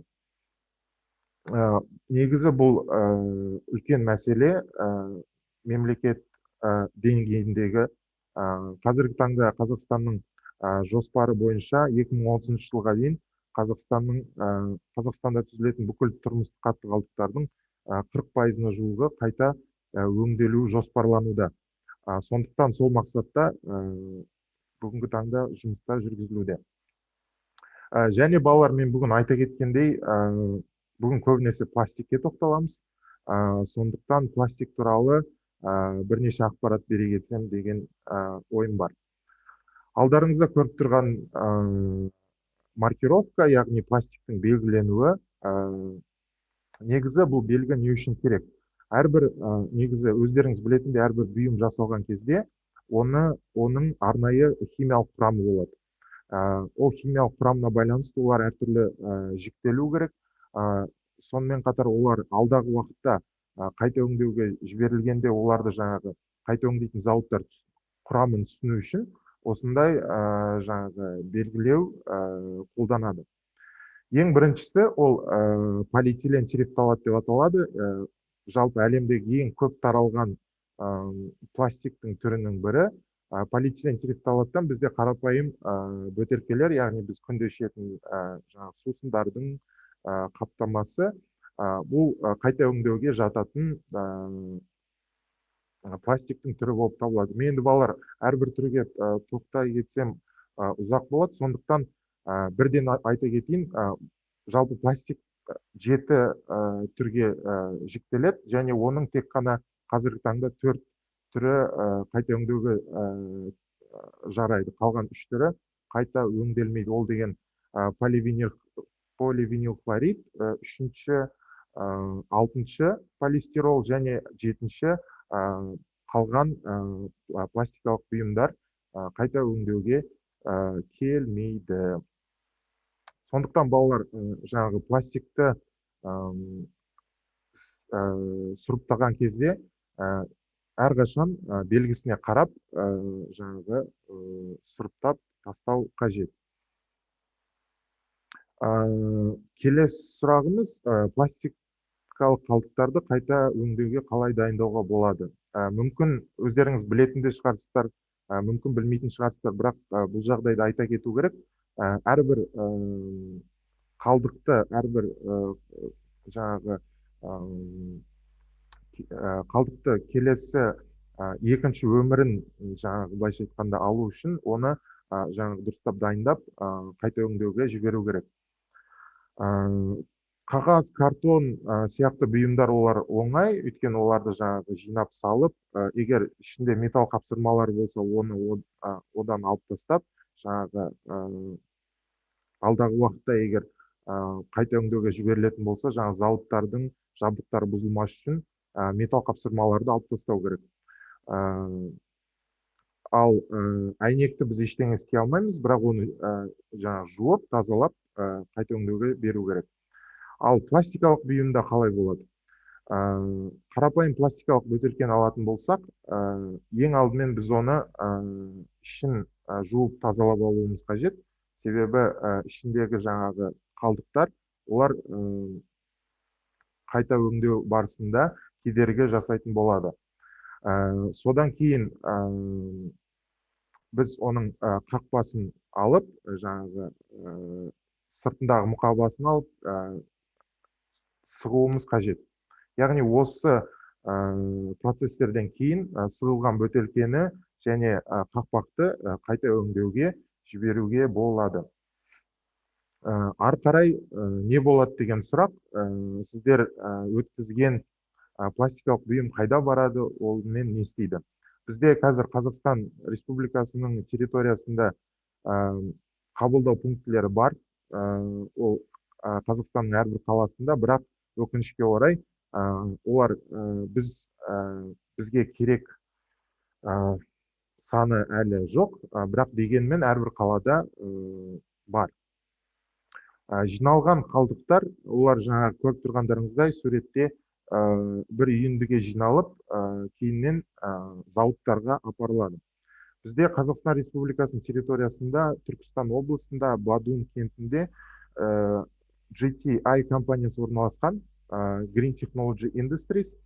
Бұл компания бізде пластикалық қалдықтарды қайта өңдеп, олардан жаңа өнім шығаруға арналған зауыт. Бұл зауытта тек қана пластик қайта өңделеді. Содан кейін бұл зауыттың басқа зауыттардан ерекшелігі, бұл тек қана қайта өңдеп қана қоймай, одан дайын бұйымдар шығарады. Кейінірек айта кететін боламын, мынау жаңағы пластик, сіздер берген пластиктен ары қарай не болады? Зауытқа келген пластик ең алдымен жуылады. Жуылғаннан кейін жаңағы кейбір адамдар пластикті жумай тастайды, кейбір пластиктер сырты кірленген болады, сондықтан оны жуу ол міндетті түрде жасалыну керек. Ең бірінші процесс ол біздің ұнтақтағышқа жіберіледі, яғни процесс дробления.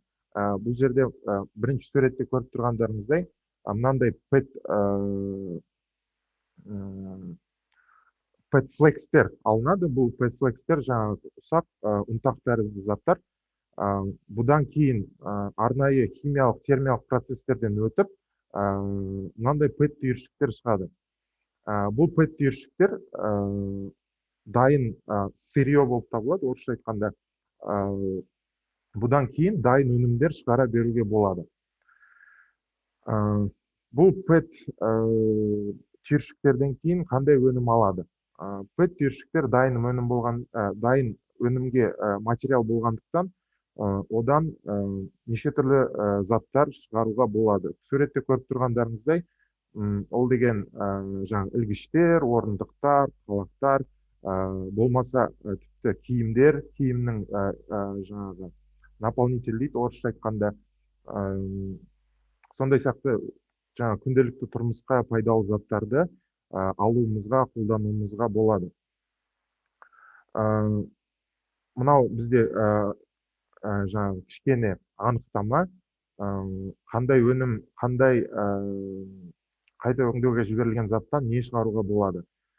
400 шыны ыдыстан біз стекловатаның бір үйін қаптайтын үйіндісін жасай аламыз. Сонымен қатар 400 алюминий банкілерінен біз бір балаға арналған велосипед жасай аламыз. 25 пластикалық бұйымнан бір флисовый куртка жасаймыз, яғни ол пластиктен арналып шығарылған мата болып табылады. Сонымен қатар 1 килограмм газеттен біз 10 рулон туалет қағазын шығара аламыз. Және де бір көлік дөңгелегінен балалардың ойнайтын алаңына бір метр квадрат аумағына резиналық төселім жасай аламыз.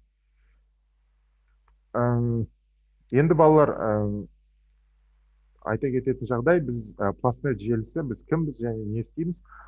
Біз Планета желісі 2019 жылы құрылған желіміз. Біздің негізгі мақсатымыз, біздің негізгі бағытымыз ол пластик қалдықтарын жинау және қайта өңдеу жүйесін дамыту. Біз деген арнайы компания, біз зауыт емеспіз, біз ешқандай қайта өңдеумен айналыспаймыз. Біздің негізгі мақсатымыз қайта өңдеушілер, қалдықтарды шығарушылар және қалдықты жинаушыларды бәрін басын қосып бір дамыған жүйені жақсарту және дамыту. Бізбен серіктестік, ол біз қалдықтарды бөлек жинау жүйесін енгізуге көмектесеміз. Қалдықтарды жинау және қайта өңдеу бойынша мамандандырылған кәсіпорындармен өзара байланыс орнатамыз. Мысалы, бағана осының алдында шыққан жігіттер мен қыздарға сұрақ қойылған болатын. Бізде мысалы Қазақстанда кейбір жерлерде мамандандырылған кәсіпорындар жоқ болса не істейміз деп. Негізі бізде Қазақстанда көп қалада мамандандырылған жерлер бар, және оларды бізде өкінішке орай халық әлі білмейді, және біздің басты жұмыс ол туралы айту, біздің халыққа жеткізу. Біз эко-имиджді жақсартамыз, біз тренингтер өткіземіз, Планета желісі ақпараттық қолдау білдіреміз, және бірлескен экологиялық іс-шаралар ұйымдастырамыз. Жалпы бірлескен экологиялық іс-шаралар жайлы Қазақстан бойынша біз 6 қалада экосенбіліктер ұйымдастырамыз, болмаса үлкен ойын-сауық кешендерінде сіздер сияқты жастармен бірлесе отырып халықпен жұмыс жасаймыз, яғни қалдықтарды бөлек сұрыптау жайлы үгіт-насихат жұмыстарын жүргіземіз. Оларға осы процестің бәрін түсіндіріп, халыққа бұның бар екендігін туралы айтамыз. Мынау біздің іс-шараларымыздан суреттер, және біздің бүгінгі таңда біздің Планета желімізде 40-тан астам компания бар, және де оның қатарында сіздердің мектептеріңіз, Назарбаев интеллектуалды мектебі бар. Сонымен қатар басқа да үлкен ойын-сауық кешендері, бәлкім білетін шығарсыздар, Мегапарк, Достық Плаза, Атакент сияқты үлкен ұйымдар бізбен бірге жұмыс жасайды. Және де балалар, қорытындылай келе, бүгін енді біздің уақытымыз шектеулі, негізі айтуға болатын, айтатын заттар көп, бірақ қорытындылай кетсем, негізі бөлек жинау ол мүлдем қиын емес. Біз әрқайсымыз егер өзіміздің үйімізден бастайтын болсақ, біз өзіміздің планетамызды өзіміздің үлкен үйіміз ретінде қарастыратын болсақ, бұл дағдыға тез ие болуға болады. Мысалы, бүгін сіздер естідіңіздер, одан кейін оны үйге барып ата-аналарыңызға айтасыздар, іні-сіңлілеріңізге айтасыздар. Сөйтіп біздің жүйеміз ақырындап болсын дами береді. Сондықтан балалар, бүгінгі презентациядан сіздерге айтарым, ең бастысы, қалдықтарды бөлек сұрыптап, планетамызға кішкене аялап, оны қорғайық. Сіздерге айтарым сол. Қазір мен сіздерге кішігірім ойын сауық ретінде бір презентация көрсетіп жіберейін, рұқсаттарыңызбен.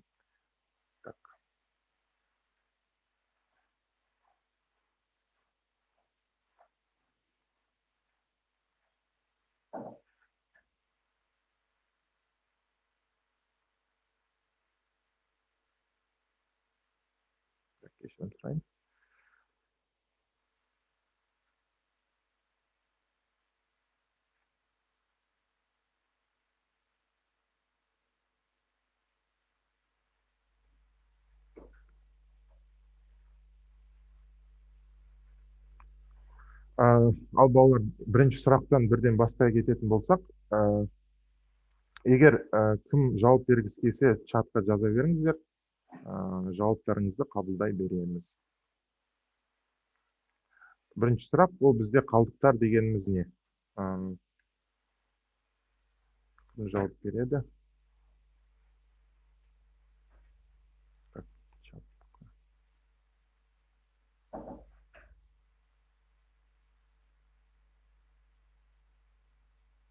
Құрметті модераторлар, көмектесіп жіберсеңіздер.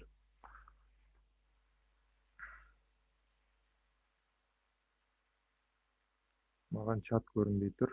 Балалар, егер жауап берем десеңіздер, камераларыңызды қосып, микрофонды қосып жауап берулеріңізге болады. Құрметті қатысушылар, осы қалдықтар дегеніміз не деген сұраққа Зейнеп Құдайберген жауап берді бірінші боп.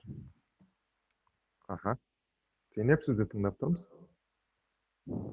Өз жауабыңызды айтыңыз, Зейнеп.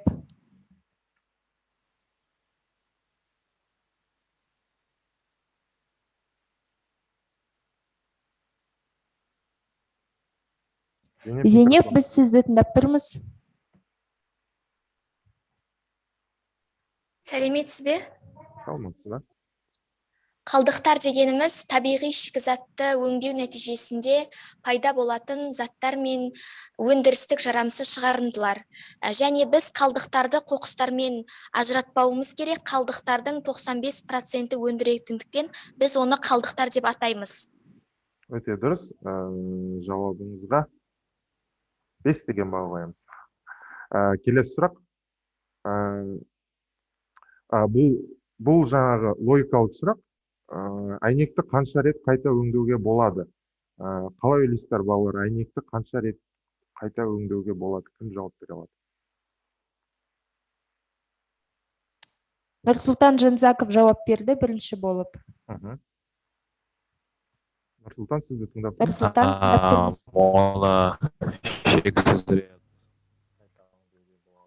Нұрсұлтан, жауабыңыз өте дұрыс. Негізі әйнекті шексіз рет қайта өңдеуге болады, өйткені бұл қалдықтардың ең қайта өңделетін түрлерінің бірі болып табылады. Жауабыңызға рахмет, Нұрсұлтан. Келесі сұрақ, экобоксқа картон немесе қағаз қандай жағдайда тастауға болмайды деген сұрақ.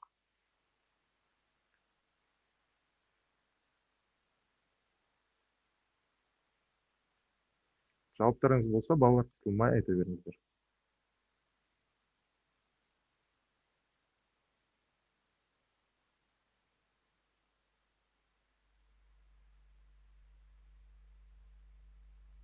Өзім жауап бере кетейін.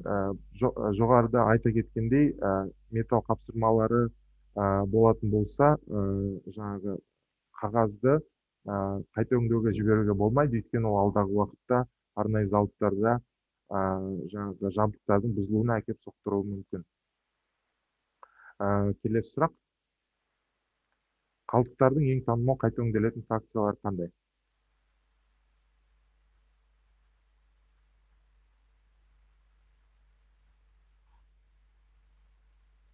Жауап беретіндер болса, балалар қысылмай жауап бере беріңіздер.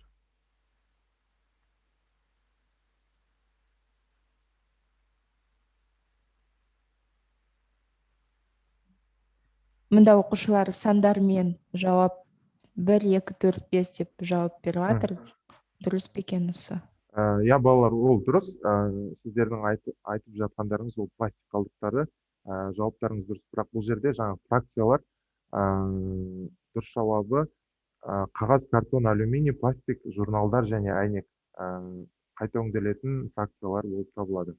Бірақ сіздердің жауаптарыңыз дұрыс. Ол бізде жаңағы белгіленген пластиктің тек қана 4 түрі бізде қайта өңделеді. Келесі сұрақ, қалдықтардың қандай түрлері бар?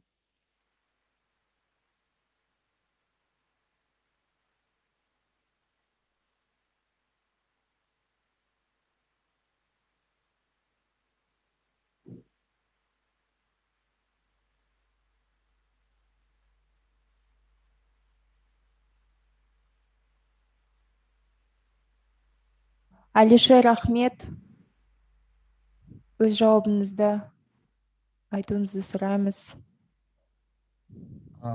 Жалпы қалдықтардың қандай түрлері бар?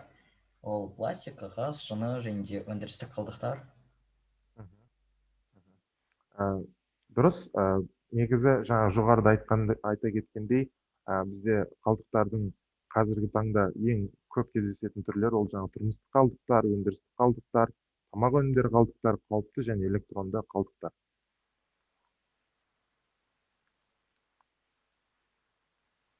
Кешірім сұраймын, бұл сұрақ болды. Қалдықтарды азайту үшін не істей аламыз? Бұл енді әр бала өзінің ойын айтуға болады. Біз қалдықтарды азайту үшін қандай іс-әрекет жасай аламыз?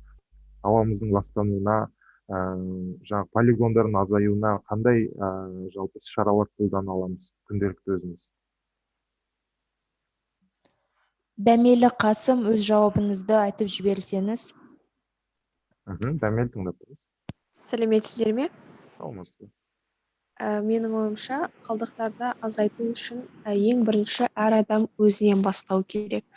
Сонымен қатар қалдықтарды азайту мақсатында өте қатаң тәртіп орнату керек деп ойлаймын. Яғни табиғатта басқа да бір қоғамдық орында тасталған қоқыс үшін үлкен көлемде айыппұл не болмаса тіпті одан да бір қатаң жаза қолдана бастау керек деп санаймын. Өте дұрыс жауабыңыз. Сонымен қатар Сымбат Жиенбек жауап бергіңіз келіп тұрған сияқты. Жауабыңызға рахмет. Сымбат, сіз тыңдап тұрмыз. Сәлеметсіз бе? Менің есімім Сымбат. Менің ойымша, қалдықтарды азайту үшін технологияны жақсарту керек және қалдықтарды өңдеп сұрыптау қажет деп ойлаймын. Жауаптарыңыз дұрыс, балалар. Негізі біз қалдықтарды азайту үшін бәріміз өзімізден бастауымыз керек. Күнделікті жаңағы үйімізден, мектеп орындарынан бастасақ, қалдықтардың саны міндетті түрде азаяды. Ал бұл тағы да логикалық сұрақ. Кассалық чектер қайта өңделеді ме деген сұрақ. Олар қағаздан жасалған ба? Қалай ойлайсыздар? Кассалық чектер қайта өңделеді ме?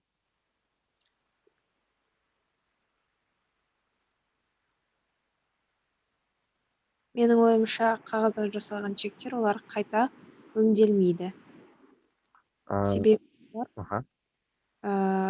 өңделетін қағаз түрлеріне, яғни журнал, газет түрлеріне жатпайды. Жауабыңыз дұрыс. Өкінішке орай кассалық чектер қазіргі таңда өңделмейді, өйткені ол арнайы термиялық қағаздан жасалған. Келесі сұрақ бізде. 9-шы сұрақ. Неліктен қалдықтарды сұрыптау маңызды? Бұл да бізде жаңағы орысша айтқанда открытый микрофон, кім жауап бергісі келсе жауап бере берсеңіздер болады. Қалдықтарды сұрыптаудың қандай маңызы бар? Себебі қалдықтар сұрыптағаннан кейін олардың барлығын тиімді қайтадан өндіруге болады. Өте дұрыс. Тағы балалар? Қалдықтарды сұрыптау арқылы өзіміздің қоршаған ортамызды тазарта аламыз. Себебі біз қоршаған ортада өмір сүреміз. Сол үшін қалдықтарды сұрыптауымыз қажет. Өте дұрыс, Зейнеп. Тағы да балалар? Ал менің ойымша қалдықтарды сұрыптау оларды қайта өңдеуді жеңілдетеді. Және де қайта өңдеуші компанияларға жеңілдік болады деп ойлаймын. Бексұлтан, өте дұрыс. Жауабыңыз негізі жаңағы қалдықтарды сұрыптау, ол алдағы уақытта олардың қайта өңделуін жеңілдету үшін жасалатын іс-шара, сондықтан жауабыңыз өте дұрыс. Ал енді келесі сұрақ балалар. Қазақстанда пластик қалдықтарын қайта өңдейтін ең ірі компания қай жерде орналасқан және ол қандай компания? Ол GTI компаниясы. Егер де қателеспесем, Талдықорған қаласында орналасқан. Түркістан. Дұрыс. Түркістан облысында Бадун кентінде орналасқан GTI Green Technology Industries компаниясы. Жауаптарыңыз дұрыс. PET аббревиатурасы нені білдіреді? Жалпы бұл не үшін керек және неге бір деген сұраққа кім жауап бере алады?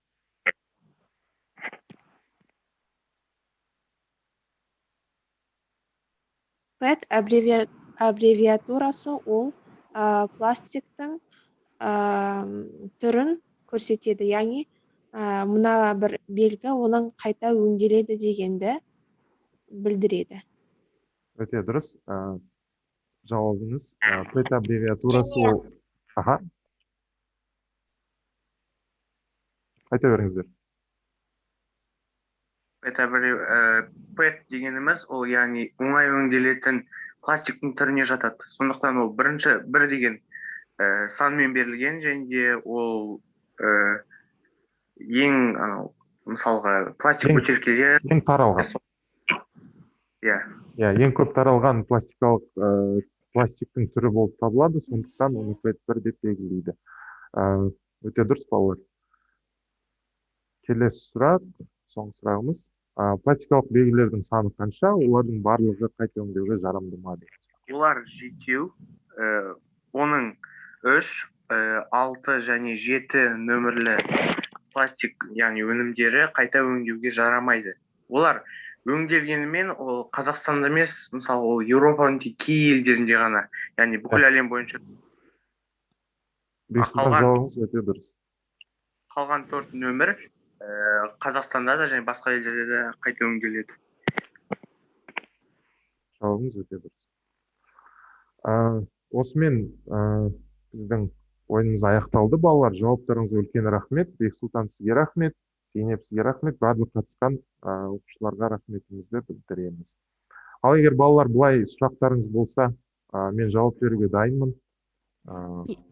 Біздің қатысушылардың біршама сұрақтары бар. Бірінші сұрақты Ақжол Бектас қояды. Ақжол, сіздің тыңдап тұрмыз. Сәлеметсіз, мен сізге қояйын деген сұрағым, бұл қалдықтарды өңдемей, то есть өңдегенде қайта өңдемей, оларды мүлдем қолданбасақ бола ма, немесе қайта өңдеген кезде олар қайта зиян әкеледі деп ойламайсыз ба? Сұрағыңызға рахмет. Есіміңіз кім? Ақжол. Ақжол, сұрағыңыз өте орынды. Негізі қалдықтарды не үшін өңдейді, ол не үшін керек мысалы?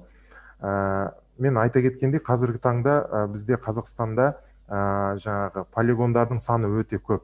Және ол полигондардың саны өскен сайын біздің экологияға деген зардабы да сәйкесінше өсе береді. Сондықтан қазіргі кезде біз қалдықтарды міндетті түрде қайта өңдеуіміз керек. Және ол ғылыми түрде дәлелденген ғылыми тәжірибе. Және оның әрине қайта өңдеудегі зиянды процестері жоқ деп айтпаймын, бар, бірақ оның қайта өңдемегендегі зияны одан да көп.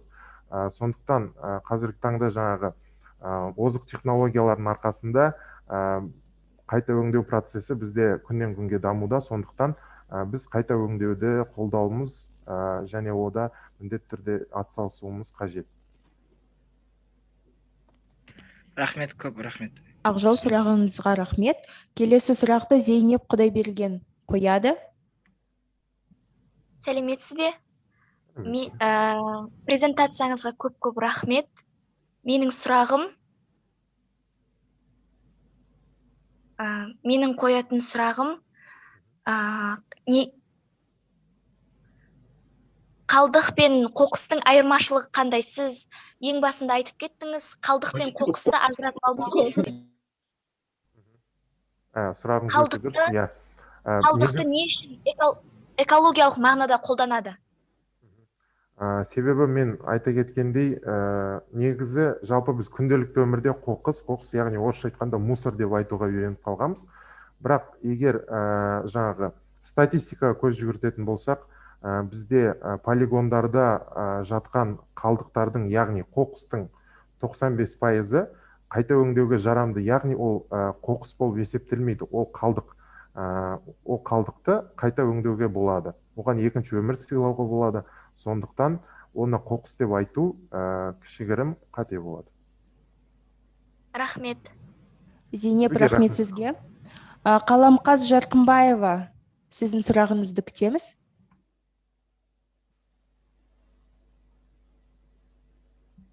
Қаламқас Жарқынбаева.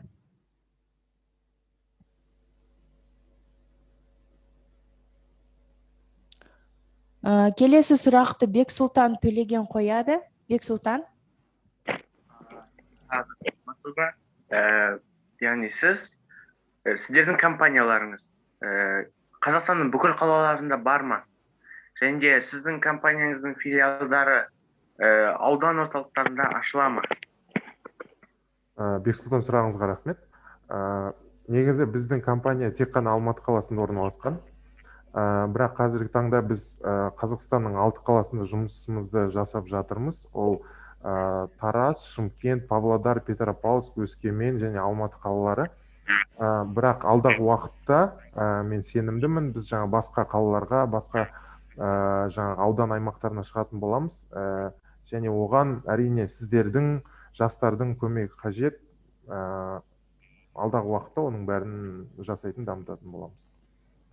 Және де екінші сұрақ, біз алдында да айтылды, және де осыған дейінгі болған вебинарларда айтылғандай, 3-ші, 6-шы және 7-ші топтағы пластик өнімдері қайта өңделмейді. Яғни оларды сұрыптағаннан кейін олармен не істеуге болады? Оларды далаға лақтыруға болмайды ғой. Негізі біздің экологиялық кодекс бойынша ол қалдықтардың әлі алдағы тағдыры анық шешілген жоқ, бірақ дегенмен бізде қазір қалдықты утилизировать, яғни қалдықтарды жағу мәселесі қарастырылуда. Және ол жағу барысында оны бүкіл зиян заттарын сыртқа шығармайтындай, және оны жаңағы жылу алу үшін қолдануға жаңағы жұмыстар жасалынып жатыр. Және мүмкін алдағы уақытта оны қайта өңдейтін технологиялар да шығып қалуы мүмкін. Сондықтан ол сұрақ. Рахмет. Рахмет сізге, Бексұлтан. Келесі сұрақты Айым Мұхтарханова қояды. Айым, сізді тыңдап тұрмыз.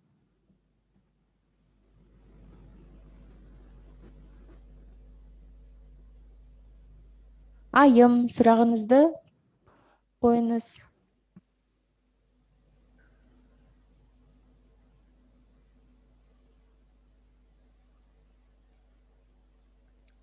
Жақсы, келесі сұрақты Қарлығаш Темірхан қояды. Қарлығаш.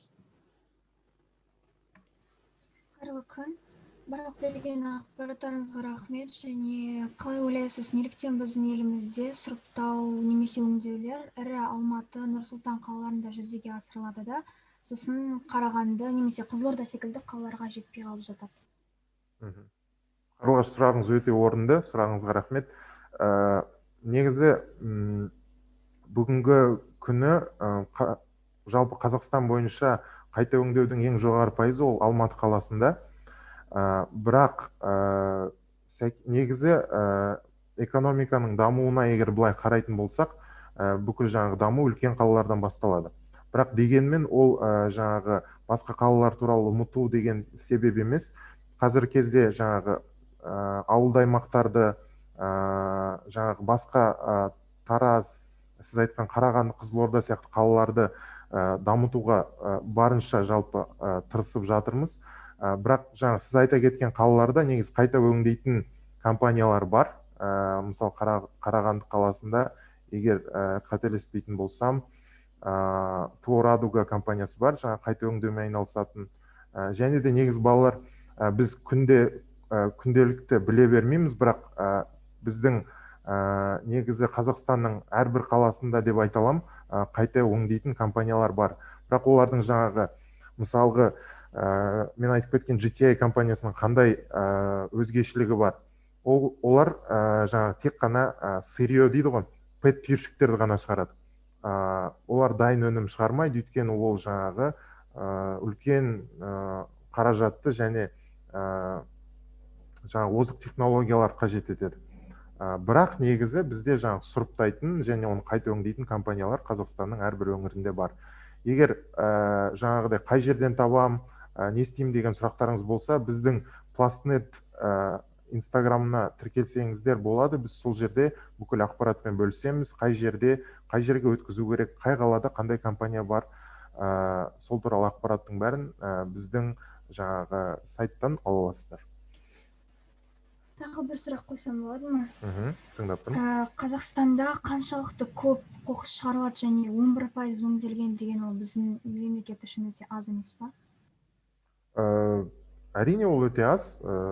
Жалпы негіз бізде статистикаға көз жүгіртетін болсақ, 5-6 миллион тоннаға жуық қалдық бізде шығарылады жыл сайын, және тек қана оның 11% өңделеді. Мен айта кеткендей, біздің елбасымыздың жаңағы тапсырмасымен біз 2030 жылға дейін кем дегенде 40%-ға жетуіміз керек, және сол мақсатта біз жұмыс істеп жатырмыз. Және 11% келсем ол өте аз. Өйткені мысалы басқа мемлекеттер әлемге қарайтын болсақ, Жапонияда қалдықтардың 95%-і қайта өңделеді. Болмаса жаңағы утилизацияға жіберіледі. Тек қана қалдықтардың 5%-і полигондарға кетеді. Жауабыңызға көп рахмет. Рахмет, Қарлығаш. Жәнібек, жаңа сіз айтып кеткен Радуга, олар бізде жұма күні келеді бізге презентациясымен. Қатысушыларымыз осы презентациясын қарай алады осы жұма күні. Керемет. Келесі сұрақты бізде Тамилис Айдос қызы қояды. Тамилис.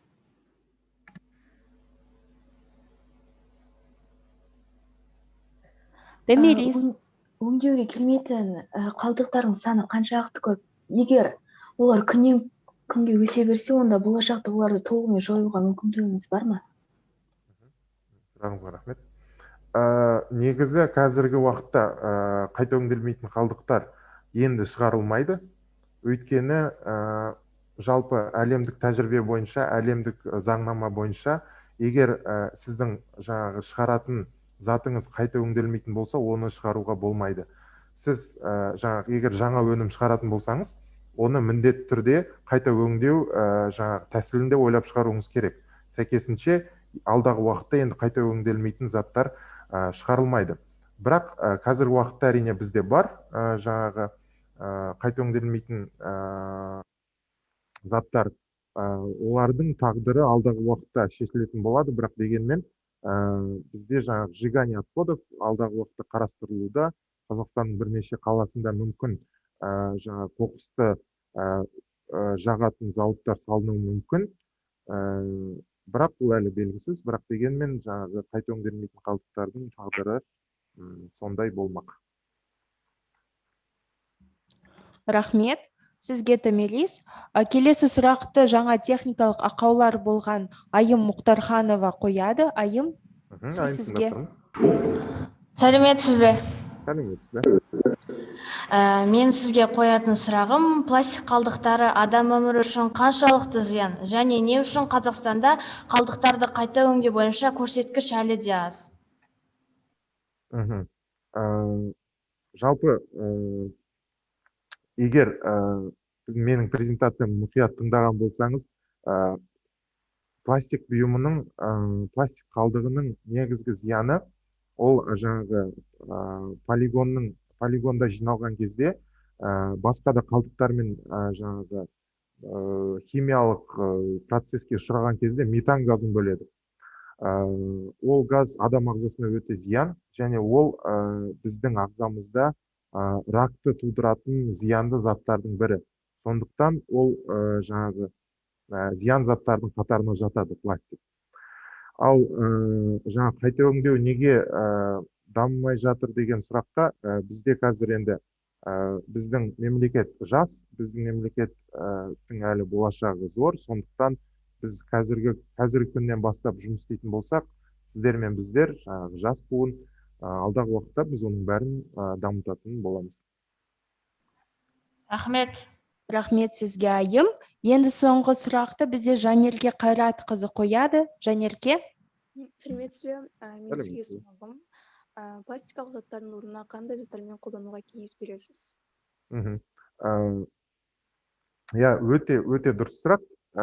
Біз қазіргі кезде сол тақырыпты белсенді түрде қозғап жатырмыз. Пластикалық бұйымдардың орнына не қолдануға болады? Мысалы, бізде мүмкін оқыған шығарсыздар, жаңалық шықты. 2025 жылға дейін бізде жаңағы пластикалық полиэтилен пакетін қолдануға жаңағы шектеу қойын деп жатыр. Яғни бізде полиэтилен пакеті мүлдем болмайды. Ол деген сөз, біз қарапайым эко-пакетке, болмаса орысша айтқанда авоська жаңағыға көшетін боламыз. Сонымен қатар бізде әрбір затқа экологический альтернатива дейді, бізде бар. Экологиялық альтернатива, мысалы, күнделікті жаңағы қайта өңделмейтін бір рет қана қолданылатын, мысалы, кофеханаларда берілетін ыдыстың орнына әр адам өзінің ыдысы болу керек, жаңағыдай металдан жасалған, болмаса ағаштан жасалған. Қазіргі кезде жаңа эко заттар, бұйымдар бар. Оның бәрін айта беретін болсақ көп. Жаңа біздің Планета инстаграмымызға қарап тіркелсеңіздер, сол жерде жаңағы бүкіл ақпаратты көрсеңіздер болады. Сұрағыңызға рахмет. Рахмет сізге, Жаныбек. Презентацияңызға рахмет. Жалпы қатысушыларымыз осы сіздің Планета инстаграмына, Facebook парақшаларына жазылады. Тағы құрметті қатысушылар, егер сізде тағы сұрақтарыңыз болса, осы социальный желі арқылы Планетке жазуыңызды сұраймыз. Жанбек, сізге рахмет. Біздің қатысушыларымыздың жалпы қоқыс қалдықтар туралы білімдері артты деп ойлаймыз. Тағы басқа вебинарларда кездесеміз деп сенеміз сізге. Рахмет үлкен, сау болыңыз. Сау болыңыз, сіздерге рахмет.